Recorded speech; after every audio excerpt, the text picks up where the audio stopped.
Hey, how you doing? Today's the 30th, which means these books were brought on the 27th.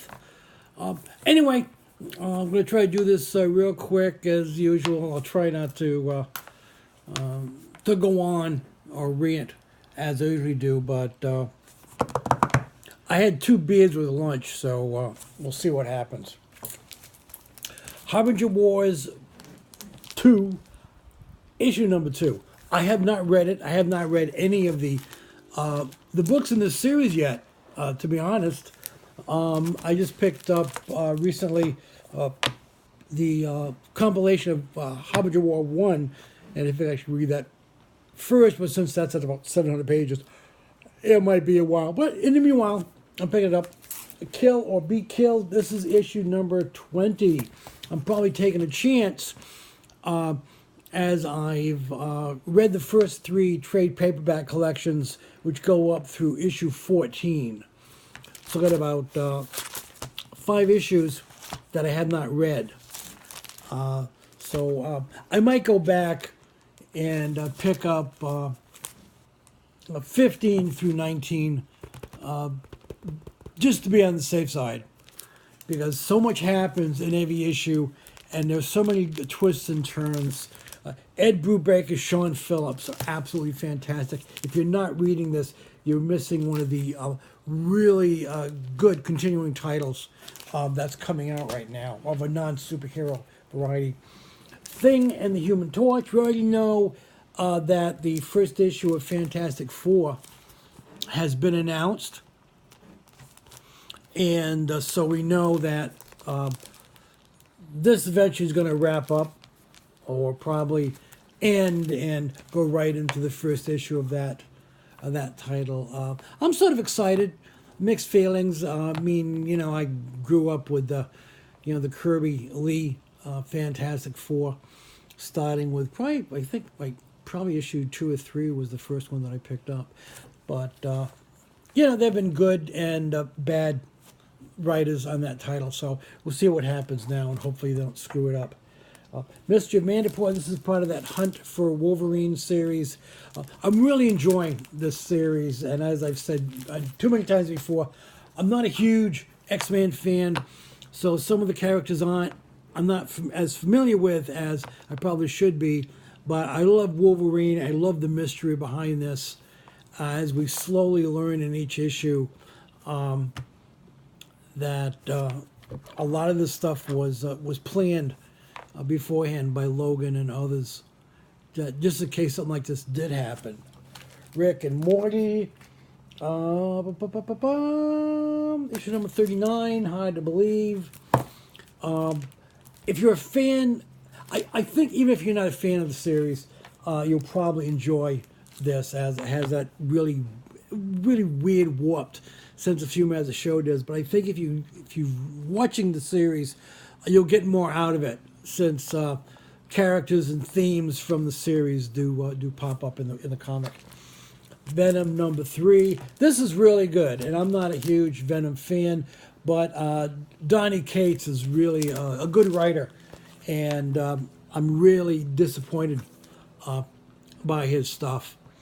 So that's one of the reasons I'm picking it up. And I'm actually interested in the character.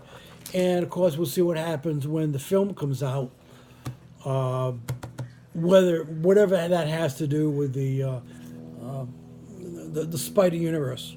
We'll see. Man of War number 16. Eric's back on Earth. And things never go well for poor Eric, who's just trying to get along, but I love his interaction with his armor, which is kind of cool, because the Exo armor thinks Eric isn't very bright and constantly needs his attention, and Eric, of course, always believes that he can do just as well without the armor. Yeah, but they both need each other. Okay, just pick these up. These aren't new for this week. But I am a big Warhammer 40,000 fan. I never played the game. I'm not really into RPGs, things like that. But the idea of this futuristic war, sort of a holy war, if you will, taking place, hundreds of thousands of years in the future between, galactic empires, is great. And individual stories, the Space Marines, and everything. You really should check it out. And again, if you're not, I have a feeling if you haven't read the novels or played the game, you'll probably be lost on a lot of this. But there's currently 2 series coming out. We have Warhammer 40,000 Death Watch. And we have Warhammer 40,000 Revelations. If you like hardcore, like military science fiction with a bit of fantasy thrown in, check it out. I absolutely love. I love the novels. The comic books up until now, I haven't read these yet, have been hit or miss. But they're always fascinating, and they always, since they do more or less tie in with each other depending on the characters. And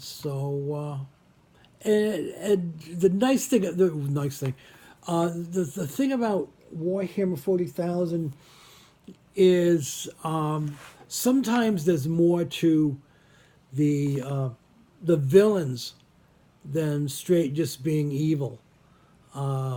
Sometimes you're, if not sympathetic, at least you understand where they're coming from and why they have turned on their former allies. And the good guys, those fighting for the Emperor, are not really, white hat good guys. They are very brutal and merciless. And it's best not to get in their way. Anyway,